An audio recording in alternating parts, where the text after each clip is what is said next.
Hello students hello hello students আমরা আজকে current electricity চ্যাপ্টারের একটু আলোচনা করছি। ওহমস ল এর আগের দিন আলোচনা হয়েছে। আমরা ওহমস ল তারপরে ইলেকট্রিক এনার্জি ইলেকট্রিক পাওয়ারের কথা আলোচনা করেছি। আজকে ইলেকট্রিক পাওয়ার রিলেটেডই একটা জায়গায় আমরা আসছি, যেটা হলো ম্যাক্সিমাম পাওয়ার ট্রান্সফার থিওরি। তো পাওয়ার ব্যাপারটা কি এটা একটু বলে নিই, তারপরে ম্যাক্সিমাম পাওয়ার ট্রান্সফারের দিকে আমরা চলে আসবো। কি আমরা দেখো ম্যাক্সিমাম পাওয়ার ট্রান্সফার থিওরি পড়ছি। Maximum power transfer theory.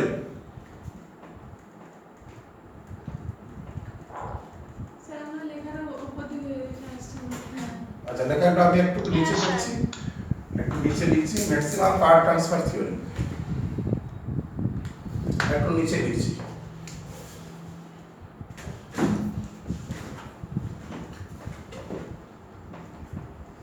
Maximum power transfer theory, ঠিক আছে? ম্যাক্সিমাম পাওয়ার ট্রান্সফার এইটাই ঠিক আছে। হ্যাঁ, সমানটাই কেটে যাচ্ছে। সমানটা একটু করে দাও, সমানটা একটু করে দাও। সমানা ঠিক আছে? তুমি পাচ্ছ দেখতে? হ্যাঁ, ম্যাক্সিমাম পাওয়ার ট্রান্সফার থিওরিটা হেডিংটা একটু দেখে নেবে। যার কারণে যেটা গেলাম আমরা একটা জায়গায় বলছিলাম যে পাওয়ার ব্যাপারটা কি, পাওয়ার মানে রেট অফ কোয়ান্টাম, তাই না? তো W is equal to Q into V. আমরা জানি যে কিউ অ্যামাউন্ট অফ চার্জকে যদি ভি পটেনশিয়াল ডিফারেন্সের মধ্যে নিয়ে যেতে হয়, তাহলে W equal to Q into V. W is equal to Q into V. এখন আমরা যদি ওয়ার্কের কথা বলি, তাহলে পাওয়ার, তাহলে P equal to W by T। কি P equal to W by T। তাহলে W এর ভ্যালুটা আমাদের এসে গেছে Q into V by T। আবার Q বাই T কে তো I বলি না, current I is equal to কত? Q by T। তাহলে P is equal to Q by T যদি I হয় I ইনটু V, তাহলে P is equal to I into V। P is equal to I into V। এখন Ohm's লতে আবার আমরা জানি Ohm's law V is equal to I into R from Ohm's law, তাই না? তাহলে আমরা I V equal to I R যদি লিখি, তাহলে এটা আমাদের চলে আসবে I স্কয়ার R। তাই তো V equal to I R লিখলে তার পাওয়ার এটা লেখা যায়। আবার I equal to V by R যদি লিখি, তাহলে P is equal to V square by R হবে। কি এরকম বিভিন্ন ফর্মুলা পাওয়া যাবে।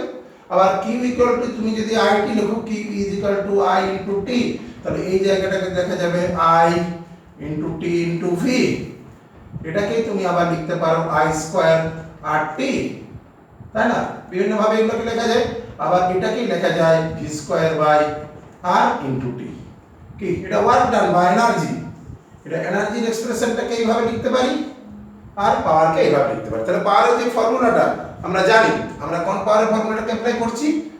সিরিজ কম্বিনেশনে I স্কয়ার R টাকে বেশি ইউজ করতে বলেছি আমি, কারণ I টা জানা আর P টা V স্কয়ার বাই R, এটাকে প্যারালালে করব। আর যদি কখনো কারেন্ট ভোল্টেজ জানা থাকে তখন এটাকে আমরা অ্যাপ্লাই করব। কি ইলেকট্রিক পাওয়ার, ইলেকট্রিক এনার্জি, এটা আমরা করে নিলাম। এটা ওহমস ল থেকে আসছে। এবং তার সাথে পোটেনশিয়ালের ডেফিনেশন। পোটেনশিয়াল কি? It is the work done to displace unit positive charge from one point to another. তাহলে কিউ চার্জকে আমি যদি ডিসপ্লেস করি ভি পটেনশিয়াল ডিফারেন্সের মধ্যে, তাহলে work done is equal to কি W equal to Q into V. সেখান থেকে এটা পেয়ে গেলাম। আচ্ছা, এবারে আমি মনে করি এরকম একটা সার্কিটে একটা রেজিস্ট্যান্স রয়েছে না। হ্যাঁ, এখানে দেখো একটা সার্কিটে একটা রেজিস্ট্যান্স রয়েছে। যে রেজিস্ট্যান্সটা ভ্যালুটা হচ্ছে ক্যাপিটাল R, আর একটা সেল আমি কানেক্ট করেছি। যে সেলটার ইন্টারনাল রেজিস্ট্যান্স যেটা রয়েছে, ইন্টারনাল রেজিস্ট্যান্সটা হলো স্মল r। এখন দেখো যে ইএমএফ যদি ই হয়, তাহলে সার্কিটের টোটাল যে রেজিস্ট্যান্স পড়লো, সার্কিটের মধ্যে যে টোটাল রেজিস্ট্যান্স হিসেবে আসছে ক্যাপিটাল R আর ইকুইভ্যালেন্ট যদি আমরা বলি, তাহলে capital R plus small r। তাহলে সার্কিটের কারেন্ট কত হবে? I is equal to total EMF by R equivalent. সেখান থেকে I equal to E divided by R plus R পেয়ে গেলাম। এখন এইখান থেকে এটা যদি কারেন্ট হয়, তাহলে আর রেজিস্ট্যান্সের যে পাওয়ারটা ডিসিপেশন হচ্ছে, সেই পাওয়ারটা কত? নয় কি বললাম যে I স্কয়ার R ফর্মুলা, এটা সিরিজে আছে কানেকশনটা। তাহলে I এর মধ্যে তো I আমার জানা, এই রেজিস্ট্যান্সও জানা। তাহলে এখানে কতটা পাওয়ার ডিসিপেশন, অর্থাৎ কতটা পাওয়ার খরচ হচ্ছে, কি রেট অফ এনার্জি কনজাম্পশন, কি across the resistance R, P not equal to I not square I square into R। I এর ভ্যালুটা এখানে পুট করে নিলাম। তাহলে square by capital R plus small R square into R. এই যে ফর্মুলাটা আমরা পেলাম, এই ফর্মুলাটাকে আমরা বলেছি কি যে ম্যাক্সিমাম হবে, ম্যাক্সিমাম পাওয়ারটা পাবো তার কন্ডিশনটা কি কি এই যে ফর্মুলাটা আমরা নিয়ে এলাম এখান থেকে এইটা ম্যাক্সিমাম হবে তার কন্ডিশনটা আমরা এখানে বের করেছি। এর ডিনোমিনেটরটা যদি মিনিমাম হয় তাহলে এইটাকে মিনিমাম হতে হবে, এটা মিনিমাম হতে হবে, এটা মিনিমাম হলে পাওয়ারটা আসবে ম্যাক্সিমাম। তাহলে মিনিমামের কন্ডিশন আমি বার করছি, এটা মিনিমামের কন্ডিশন করলাম, ওটাকে অ্যারেঞ্জ করে নিলাম। a plus b এর whole square equal to a minus b এর হোল স্কয়ার প্লাস 4ab লিখলাম। এখন এই টার্মটা জিরো হতে পারে কোনো না কোনো সময়, আমি স্মল আর ক্যাপিটাল আর চেঞ্জ করতে করতে যাচ্ছি, এই আর এর ভ্যালুটা আমি জিরো থেকে বাড়িয়ে গেলাম, কোনো একটা সময় স্মল আর আর ক্যাপিটাল আর সেম ম্যাগনিটিউডের হয়ে গেল কি, তাহলে দেখা গেল যে তখন এই টার্মটা জিরো হলো, তাহলে পড়ে থাকছে শুধুমাত্র 4 ক্যাপিটাল আর স্মল আর টার্মটা এই জায়গায়। আর সেই কন্ডিশনটাই হচ্ছে ম্যাক্সিমাম পাওয়ার ট্রান্সফারের কন্ডিশন।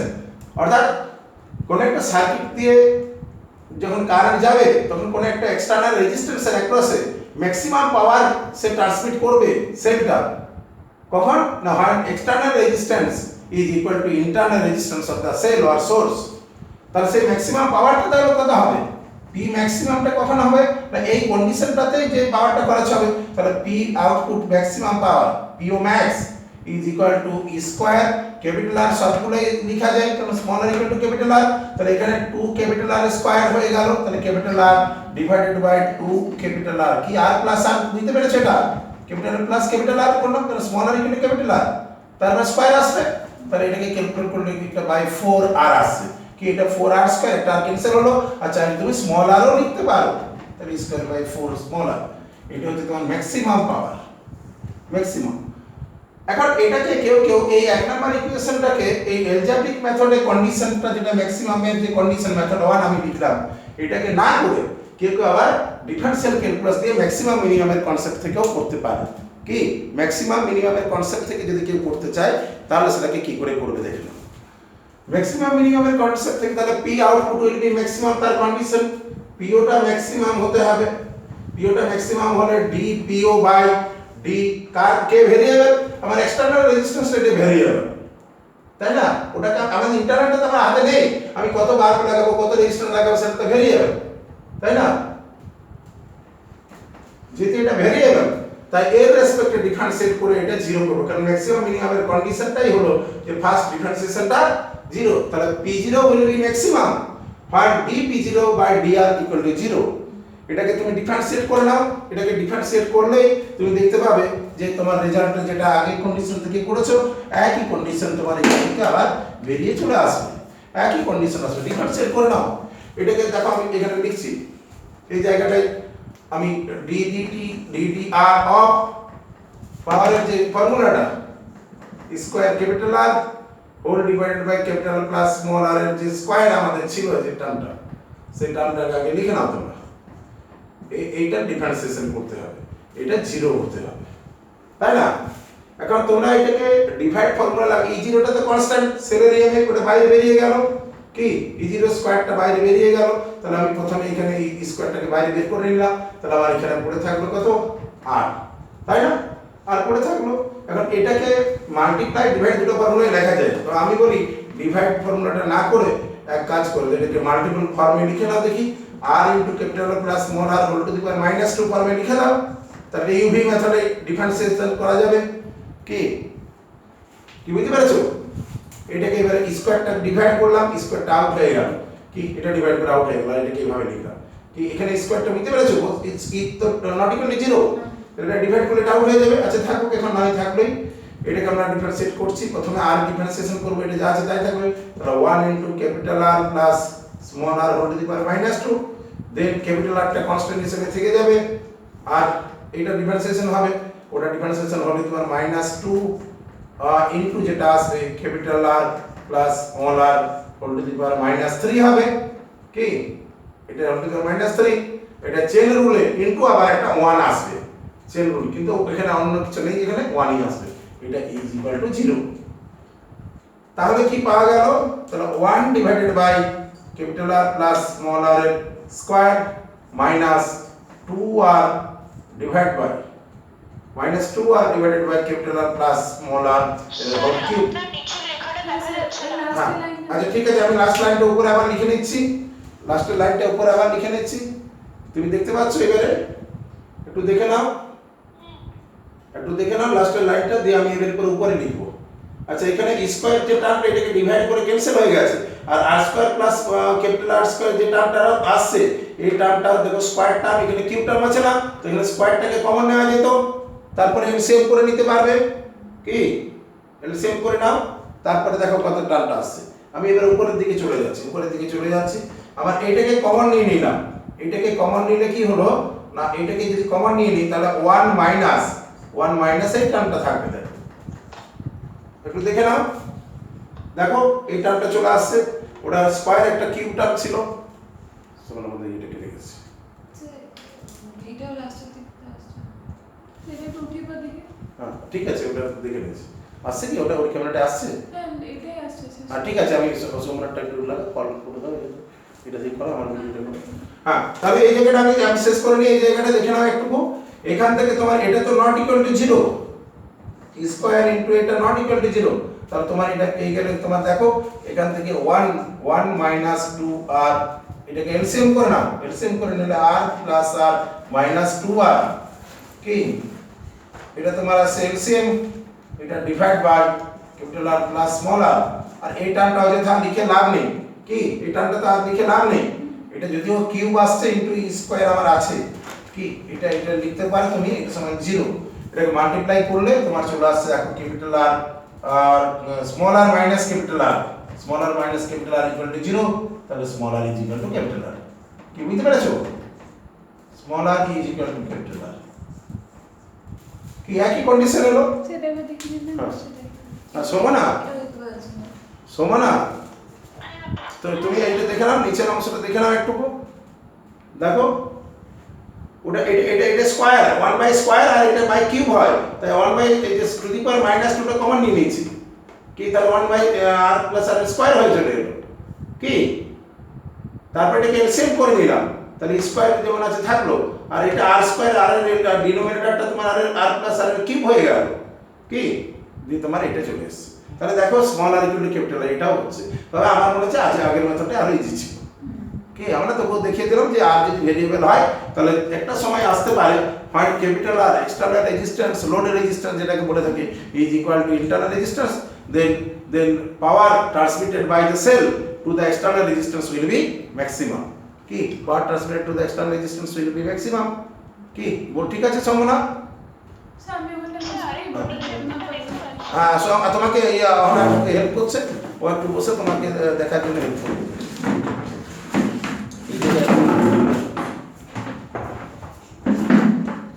এই তো এবার দেখা যাচ্ছে, দেখো সমানা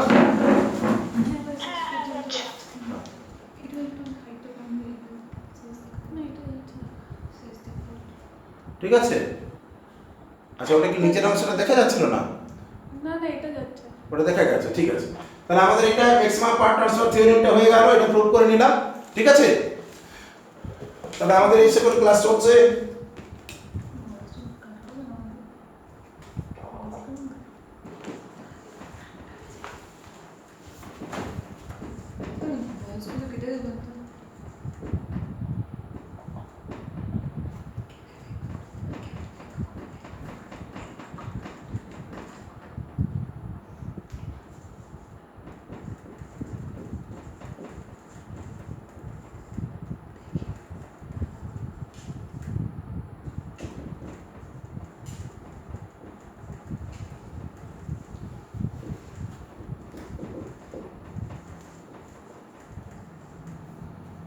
এখানে আমার কোয়ালিফিকেশনটা একটু লিখে দিলাম আর মোবাইল নাম্বারটাও লিখে দিলাম, যদি কারো কোনো কোয়ারি থাকে এই মোবাইল নাম্বারে কল টল করতে পারবে, ঠিক আছে। আমরা এই ক্লাসটাকে এখানে শেষ করি, ছোট ছোট ভিডিওগুলো ভালো হবে, বেশি টাইম নিচ্ছি না। তাহলে ম্যাক্সিমাম পাওয়ার ট্রান্সফারের কন্ডিশন আমরা বুঝে নিলাম যে এক্সটার্নাল রেজিস্ট্যান্সের ভ্যালু যদি ইন্টারনাল রেজিস্ট্যান্সের ভ্যালু সমান হয়ে যায় তাহলে ম্যাক্সিমাম পাওয়ারটা ট্রান্সমিট করবে। আচ্ছা এখানে একটা জিনিস জেনে রাখো যে ম্যাক্সিমাম পাওয়ার যখন ট্রান্সমিট করছে তখন তোমার কি হবে, হাফ পাওয়ার এক্সটার্নাল রেজিস্ট্যান্সে আর হাফ পাওয়ার ইন্টারনাল রেজিস্ট্যান্সে খরচ হয়ে যাবে। তাহলে ম্যাক্সিমাম তুমি 50% এফিসিয়েন্সি পাবে efficiency will be maximum efficiency will be 50%. কি তুমি এফিসিয়েন্সিতে বার করে দিচ্ছি, আমি বার করে দিচ্ছি, দেখুন ম্যাথমেটিক্যালি এটাও করে নিয়ে এর সাথে সাথে আমরা করে নিই এফিসিয়েন্সি ক্যালকুলেশন করব। Efficiency mean output by input, তাই না? এফিসিয়েন্সি লিখো ইটা, এফিসিয়েন্সিটিকে ইটা লিখো। আমি এই জায়গাটা একটু মুছে নিচ্ছি, আমার এই জায়গাটার আর প্রয়োজন হচ্ছে না, ক্যালকুলেশন যে জায়গাটা আমার দেখানো হয়ে গেছে আমি এই জায়গাটা মুছলাম, এই ব্যাক সাইডটা মেথড 2 এর জায়গাটা মুছে নিলাম। আমাকে জেনে নিতে হবে যে এক্সটার্নাল রেজিস্ট্যান্স ইন্টারনাল রেজিস্ট্যান্সের সমান হলে ম্যাক্সিমাম পাওয়ার ট্রান্সমিট করলো। ম্যাক্সিমাম পাওয়ার ট্রান্সফারের থিওরিটা আমরা শিখে নিলাম। এই বাকি যে জায়গাগুলো এগুলো আর দরকার নেই। এখন আবার আমার নরমাল যে সার্কিটে আমরা ফিরে গেলাম। কি সাপোজ এইটা হচ্ছে আমার সার্কিট, এখান থেকে আমি পাওয়ার আউটপুট পাওয়ার এটা পেলাম। কি আউটপুট পাওয়ার কত হলো? আউটপুট পাওয়ার এটা, আচ্ছা সেল কত ওয়ার্ক করেছিল না, সেল যে ওয়ার্কটা করেছিল সেটা ইনপুট। ইনপুট হচ্ছে কি তোমার আই স্কয়ার কারেন্ট পাঠিয়েছে, সে তো ক্যাপিটাল আর প্লাস স্মল আর এই দুটোর মধ্যে দিয়ে পাঠিয়েছে কারেন্ট, কি তাই না? আউট ইনপুটটা তো এটা ইনপুট পাওয়ার, এটা output power I square capital R, কিন্তু ইনপুট হিসেবে এই এক্সটার্নাল এবং ইন্টারনাল রেজিস্ট্যান্স টোটাল মধ্যে দিয়ে কারেন্ট যখন পাঠাতে তখন তাকে ওয়ার্ক করতে হলো সেলকে। তাহলে ইনপুট হলো I square capital plus small R. এখন এটা এফিসিয়েন্সি, তাহলে এফিসিয়েন্সিটার ভ্যালু কত আসতে পারে দেখো। তাহলে এফিসিয়েন্সিটাকে আমরা এটা দিয়ে লিখছি, এখানে লিখছি efficiency of the cell eta is equal to output power obtained from the external load to the input power supplied by the battery। মানে output work done by input work done বলতে পারি। আরে রেট অফ ওয়ার্ক ডান তো বার বলেছি, কি output ওখানে টাইমটা দিয়ে ডিভাইড করে দেওয়া আছে, একই টাইমের মধ্যে ঘটছে পুরো ব্যাপারটা। তাহলে পি আউটপুট বাই পি ইনপুটের ভ্যালু লিখো। পি আউটপুটটা দেখো আই স্কয়ার আর, আর এটা হলো তোমার I square capital R plus small R, কি এটা হচ্ছে যে এটাটা। তাহলে তোমার যে ভ্যালুটা আসছে এটা is equal to capital R divided by capital R plus small R. তাহলে এইটাকে তুমি এখন ম্যাক্সিমাম করতে চাইছো। ম্যাক্সিমাম এফিসিয়েন্সি তুমি যদি পেতে চাও, এটা ফ্র্যাকশনাল এফিসিয়েন্সি, আর 100 দিয়ে যদি মাল্টিপ্লাই করে দাও তাহলে পার্সেন্টেজ হয়ে যাবে, কি পার্সেন্টেজ চলে আসবে। 100 দিয়ে মাল্টিপ্লাই করবে তাহলে কি দাঁড়ালো দেখো, তাহলে কি দাঁড়ালো আমার। এখন যে এইটাটা আমরা যেটা করে নিয়েছি এটা equal to capital R plus small R. এখন এই capital R plus small R ভ্যালুটা যদি মিনিমাম হয় তাহলে তো এইটাটা ম্যাক্সিমাম হবে। তাহলে সেই আগের মতো capital R plus small R এর ভ্যালুটা মিনিমাম হতে হবে। এটা মিনিমাম হতে গেলে capital R equal to small R হতে হবে, কি এটা যদি হতে হয় তাহলে তখন এই তাহলে এটা ম্যাক্সিমামটা কত আসবে? এটা ম্যাক্স কত? এটা r divided by 2r, তাহলে half into 100 that is 50%। কি তাহলে 50% হচ্ছে ম্যাক্সিমাম এফিসিয়েন্সি। তাহলে বুঝে নিচ্ছো যে একটা ম্যাক্সিমাম এফিসিয়েন্সি, আমাকে কোন একটা সেলকে যদি আমি ইউজ করি তাতে যা এনার্জি স্টোর আছে তার 50% এর বেশি তুমি কখনোই ইউজ করতে পারবে না, আর 50% ইন্টারনাল রেজিস্ট্যান্সের জন্য নষ্ট হয়ে যাবে। ম্যাক্সিমাম 50%, অ্যাকচুয়ালি প্র্যাকটিক্যালি আরো কম হয়, প্র্যাকটিক্যালি বরং 40% হয়তো হতে পারে। তাহলে আমরা যখন ইনভার্টার ব্যাটারিকে চার্জ দিই তো চার্জিং এর সময়তে যা এনার্জি কনজিউম হয় আমাদের তার 50% স্টোর হয় আর 50% লস্ট হয়ে যায়। আর যখন আবার সেটা একবার ইউজ করি, রিইউজ করি, লোডশেডিং হলে যখন আবার ইউজ করি তখন আবার তার 50% কি ইউজ করতে পারি, আর 50% আরো লস হয়ে যায় ইন্টারনাল রেজিস্ট্যান্সের জন্য। সুতরাং আমরা 50% এর 50% করতে গিয়ে দেখা যায় মাত্র 25% ম্যাক্সিমাম আমরা। তাহলে ইলেকট্রিক বিল যেটা নর্মালি লোডশেডিং না হলে যা বিল আসতো, আর লোডশেডিং হয়ে যদি ব্যাটারি চার্জ করে দিয়ে এবং তারপরে ইউজ করতে থাকি, কি তাহলে 25% আমরা তার ইউজ করতে পারলাম, মানে তোমার বাকি যে 75% এনার্জি আমার লস হয়ে গেল, ওই বিলটা আমাকে এক্সট্রা দিতে হচ্ছে। কি বুঝতে পেরেছো? ইলেকট্রিক বিল, ওই জন্য বাড়িতে ইনভার্টার থাকলেই বাড়িতে দেখবে ইলেকট্রিক বিলটা একটু বেশি চলে আসবে, যা খরচ করবে তার 3 গুণ বিল হবে, কি কারণ এক্সট্রা বিলটা চলে আসছে 3 টাইমস এক্সট্রা, তাই না? যাই হোক, আমাদের এইটা বলে নিলাম ম্যাক্সিমাম পাওয়ার ট্রান্সফার থিওরি এবং তার কন্ডিশন, সেখান থেকে এফিসিয়েন্সি, ম্যাক্সিমাম এফিসিয়েন্সি কত হতে পারে। এবার তোমরা এটা একটা গ্রাফ করে নাও, কি একটু গ্রাফ কিভাবে তোমার পাওয়ারটা ম্যাক্সিমাম হতে হতে গ্রাফিক্যাল রিপ্রেজেন্টেশন করো ইনপুট এবং আউটপুট পাওয়ারকে গ্রাফিক্যালি রিপ্রেজেন্ট যদি করতে পারো দেখো এটা করে নাও graphical representation variation of output power with external resistance আমরা একটা গ্রাফ প্লট করব इधर कैपिटल आरটা নাও আর इधर পি আউটপুটটা নাও কি দেখতে পাচ্ছো সমানা দেখতে পাচ্ছো দেখো আউটপুট পাওয়ার আর ইনপুট পাওয়ারের গ্রাফ এটা প্রথম থেকে পাওয়ার যখন রেজিস্ট্যান্স 0 তখন তো কোনো পাওয়ারই নিবে না এরকম হতে হতে একটা জায়গায় ম্যাক্সিমাম হবে হ্যাঁ যাই এটা ম্যাক্সিমাম হবে এটা ম্যাক্সিমাম হবে ম্যাক্সিমাম হওয়ার পরে আবার ধীরে ধীরে এটা নেমে যাবে ম্যাক্সিমাম হয়ে এটা এরকম করে গ্রাফটা একটু ঘন্টার মতো কিছুটা নেমে যাবে কি এই পাওয়ারটা তোমার ম্যাক্সিমাম হবে তাহলে এখানে দেখো যে যে গ্রাফটা আমরা ড্র করছি এটা হচ্ছে 0 থেকে রেজিস্ট্যান্সটা বাড়িয়ে যাচ্ছে পাওয়ারও বাড়ছে বাড়তে এখানে ম্যাক্সিমাম হলো এইখানে পাওয়ারটা ম্যাক্সিমাম তার মানে এইখানে যে রেজাল্টটা এটা স্মল আর আর ক্যাপিটাল আরটা ইকুয়াল হয়ে গেছে কি এটা হচ্ছে যে লোড রেজিস্ট্যান্স এটা আর এক্সটার্নাল আর এটা capital R is equal to external resistance is equal to external resistance যখন ক্যাপিটাল আর বলছি ইন্টারনাল তখন এই পাওয়ারটা হচ্ছে ম্যাক্সিমামের কন্ডিশন কি বুঝতে পেরেছো এইভাবে গ্রাফটা আছে ঠিক এরকম না এই জায়গাটা একটু কেমন একটু গ্রাফটা একটু চেঞ্জ হয় অ্যাবনরমালিটি আছে এই জায়গাটা একটু বই থেকে দেখে নেবে ঠিকঠাক যদি আঁকতে পারো ভালো এই জায়গাটা একটু অ্যাবনরমালিটি আছে মানে ইউনিফর্ম রেটে বাড়ছে ইউনিফর্ম রেটে কমছে এরকম ব্যাপারটা না কি বুঝতে পেরেছো এটা হয়ে গেল তোমার ভেরিয়েশনের ব্যাপারটা আর ম্যাক্সিমাম পাওয়ারটা পাওয়া যাবে তখন তোমার হচ্ছে smaller equal to capital R হতে হবে কি ঠিক আছে তাহলে ম্যাক্সিমাম পাওয়ার ট্রান্সফার থিওরি শিখে নিলাম এফিসিয়েন্সির কথা এসে গেল এফিসিয়েন্সি ম্যাক্সিমাম হবে এটা এরপর আমরা করব condition for minimum heat generation চলো এরপরে আমাদের যে ভিডিওটা আসবে সেটা হচ্ছে condition for minimum heat generation কি কন্ডিশনে কারেন্টটা ডিভাইড হবে যাতে করে মিনিমাম হিট জেনারেট করে এটা কত টাইম হচ্ছে রেকর্ডিংটা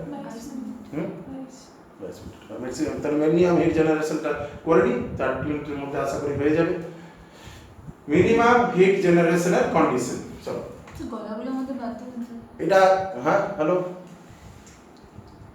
ঠিক আছে একটু পাস করে দাও